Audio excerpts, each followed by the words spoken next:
Salut les amis, on se retrouve pour une nouvelle vidéo. Une vidéo où on va parler du Paris Saint-Germain et on va surtout parler de Mercato. Puisque comme vous le voyez ici sur votre écran, Victor Gyökeres pourrait arriver au Paris Saint-Germain l'été prochain. Et on va également parler d'une autre rumeur qui est sortie récemment avec un joueur qui pourrait cette fois-ci arriver dès l'hiver au Paris Saint-Germain. Donc évidemment c'est super intéressant et on va évidemment suivre ça sûrement dans les prochaines semaines parce qu'on aura peut-être d'autres informations. Mais là, je vais vous parler des deux potentiels recrues. Et voilà, je sais que le Paris Saint-Germain est un club qui cible beaucoup et qui malheureusement concrétise peu.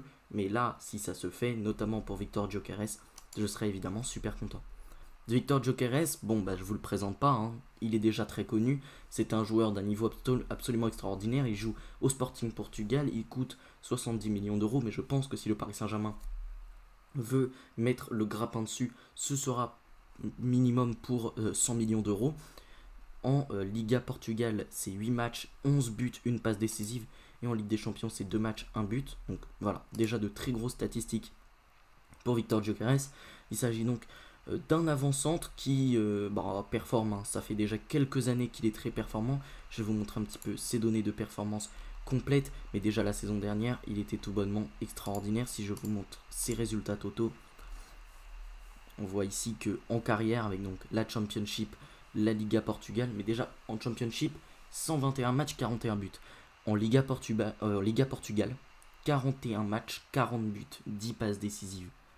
Les statistiques sont tout bonnement extraordinaires. C'est également un joueur qui a été capable d'évoluer à beaucoup de postes. On voit avant-centre, mais également ailier gauche, second attaquant, ailier droit et parfois milieu gauche, milieu droit. Bon, ce n'est qu'un match à chaque fois, mais ça peut montrer également une certaine polyvalence, même si évidemment je le préfère totalement en avant-centre, où il a juste été ultra performant, donc pour moi il n'y a pas vraiment de raison de le bouger de sa place. Maintenant, sur ses données personnelles, c'est simple. Au niveau des non-penalty goals, il est 97 percentile, ce qui veut dire également à côté, donc par 90 minutes, il est à quasiment 0,80 buts. C'est-à-dire que 0,80 buts par match, c'est en gros quasiment un but par match. Voilà, c'est absolument énorme. Ça veut dire que c'est l'un des attaquants qui, hormis les pénaltys, est l'un des plus décisifs d'Europe. Avec, donc ça c'est XG, hein, donc non-penalty expected goals. Bon, 0,66 c'est plutôt pas mal. Ça veut dire que dans tous les XG que se procure son équipe, il en est 0,66, enfin il en prend 0,66, ce qui est absolument énorme. Je sais pas si j'ai réussi à me rendre très très clair, mais en gros une équipe, lorsqu'elle se crée des occasions dangereuses, on appelle ça des XG, des expected goals, c'est-à-dire que sur ces actions dangereuses, il y a des buts qui sont attendus selon le pourcentage de chance de le marquer. Et lui en gros, c'est 0,66, ce qui veut dire que c'est l'un des joueurs qui se procure le plus d'occasions dans son équipe, tout simplement. C'est-à-dire que l'équipe elle peut être à 2 XG, lui il en est à quasiment un tiers, quoi. C'est-à-dire que voilà, les 3 quarts des... Ça voudrait dire que un tiers des occasions passent par lui, ce qui est absolument énorme. Au niveau des shots total, bon, il est à 89 percentiles, ce qui est pas mal, mais ce qui est un peu moins bon que la moyenne, mais ça reste quand même 3,5, enfin 3,57 shots total, donc c'est, voilà, ça veut dire sans les pénaltys, il est à 3,5 tirs par match, ce qui est plutôt pas mal. Ça montre qu'il est capable de se mettre dans des situations de frappe. Au niveau des assists, 93 percentiles, c'est un joueur qui a été capable de distribuer quelques passes décisives, qui pour un attaquant en distribue pas mal d'ailleurs. C'est un joueur qui est capable de bouger pas mal dans des assez larges zones, donc c'est intéressant également. Et au niveau des assists, 0,26, ça veut dire qu'il distribue 0,26 passes décisives par match, ce qui équivaut à une passe décisive tous les 4 matchs, à peu près, hein, ce qui est plutôt pas mal. Au niveau des expected assist goals, c'est à peu près pareil. Là, c'est littéralement une passe décisive par tous les 4 matchs. 97e percentile, ça veut dire que il est globalement plutôt bon dans ce domaine. Et là ça devient intéressant, puisque 0,91, là c'est les expected assist et les expected goals.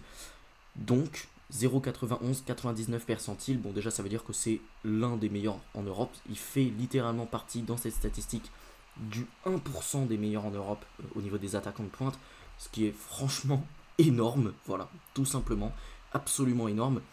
Et juste cette stat, même moi, ça me rend fou de se dire que ce joueur est à quasiment un but, une passe décisive par match. C'est énorme, c'est-à-dire que par match, c'est quasiment assuré qu'il est décisif. Et ça, c'est juste dingue comme statistique. Et au niveau des shot creating actions, donc en gros les occasions qu'il s'est créées pour se retrouver en occasion de tir, en position de frappe, bah, il est à 4,48, ça veut dire que globalement il se retrouve dans des situations de frappe 4,5 fois par match, ce qui est absolument énorme également, et il est 98 percentile dans ce domaine. Et là attention, parce que là on tombe sur des stats qui font vraiment chavirer. Passe attempted, donc passe réussie 78, pourcentage de passes complétées, pas de passes réussies 72, mais bon c'est un attaquant de pointe, donc forcément étant plus haut, il subit un pressing plus fort. Progressive passe, il n'en distribue pas tant que ça, mais alors par contre les progressive carries, donc en gros les courses où il conserve, où il garde le ballon et où il part avec le ballon, il est à 3,66 par match et il est surtout 99 percentiles là-dedans. Il est dans le 1% des meilleurs attaquants en Europe. C'est pareil également pour les successful takens, ça veut dire qu'il est à 2,11, c'est-à-dire que c'est à peu près 2 dribbles réussis par match, un peu plus, mais c'est énorme pour un attaquant de pointe qui se retrouve dans la densité totalement. Et dans les ballons pris dans la surface de réparation, il est tout simplement à 9. Voilà, c'est 9 ballons touchés dans la surface de réparation. Une stat encore une fois extraordinaire pour Victor Gyökeres. Et là, dans les passes progressives reçues, il est à 10,85, quasiment 11, on peut le dire. Et ça veut dire qu'il reçoit quasiment 11 passes progressives par match. Donc en fait, c'est un joueur qui est capable de prendre également la profondeur. Il est capable de décrocher et de prendre la profondeur. Maintenant, on peut peut-être lui trouver un défaut, c'est défensivement, où il n'est globalement pas très présent, excusez-moi. 36 percentiles au niveau des interceptions, 25 percentiles au niveau des tacles, 3 percentiles au niveau des blocs. Et voilà, globalement, c'est pas très bon défensivement, mais sur le reste, il est absolument extraordinaire. Et pour moi, il pourrait carrément jouer dans une équipe de Luis Enrique. Il pourrait parfaitement s'intégrer grâce à toutes ces qualités que je viens de vous citer. Un joueur capable de décrocher, de participer un peu au jeu, mais également de prendre la profondeur et surtout grâce à son physique également, pouvoir faire la différence parce qu'on ne l'a pas vu dans ses statistiques, mais physiquement il est également très impressionnant. Je vais vous le montrer directement sur Transfermarkt. C'est quand même 1m87, c'est un sacré bestiau le Gyökeres. Donc voilà, il est capable de dribbler, il est plutôt à l'aise techniquement, clairement c'est un joueur qui est vraiment à l'aise techniquement. Donc voilà, je pense que ça pourrait parfaitement plaire à Luis Enrique, sachant qu'on a également appris que Gonzalo Ramos et Kolo Muani pourraient faire un petit peu les frais de cette arrivée de Victor Gyökeres. Passons maintenant au joueur suivant qui s'appelle Semi Kilichoy, je ne sais pas vraiment comment on le dit, excusez-moi, et qui est un ailier gauche. Alors là c'est un peu compliqué à vous dire parce que c'est un joueur qui globalement dans sa carrière a plutôt joué avant-centre. Il a alterné entre les deux positions tout au long de sa très jeune carrière puisqu'il n'a que 19 ans, mais il a quand même plus de matchs en tant qu'avant-centre. Maintenant, depuis le début de la saison et depuis qu'il est dans cette équipe professionnelle du Beşiktaş, il joue ailier gauche. Il fait 1m78 et il coûte actuellement 15 millions d'euros, mais bon, il fait un plutôt bon début de saison avec le Beşiktaş, même un très bon début de saison. Je vais vous montrer rapidement ses statistiques du début de saison. Je vais vous montrer sur 2024-25 parce que c'est plutôt ça qui est intéressant. Son début de saison, il est quand même à 3 passes décisives en 10 matchs, ce qui est plutôt pas mal. Et si je vous montre un petit peu la saison dernière également, ses statistiques, il a réalisé une saison plutôt complète avec le Beşiktaş où il a globalement joué aux 3 postes offensifs, ailier gauche 15 matchs, 13 matchs en tant qu'avant-centre et 7 matchs en tant qu'ailier droit. Donc voilà, c'est un joueur qui a également une certaine polyvalence et franchement j'adorerais parce que dans cette équipe du Paris Saint-Germain, bon déjà Luis Enrique est un très grand fan des joueurs polyvalents, mais surtout s'il y a un attaquant qui se blesse, bah forcément on n'a pas grand chose derrière. Et certes Semi Kilichoy n'a pas une énorme expérience du très haut niveau, même si voilà, 35 matchs joués, 12 buts, 3 passes décisives, c'est des stats qui sont plutôt pas mal pour ce très jeune joueur.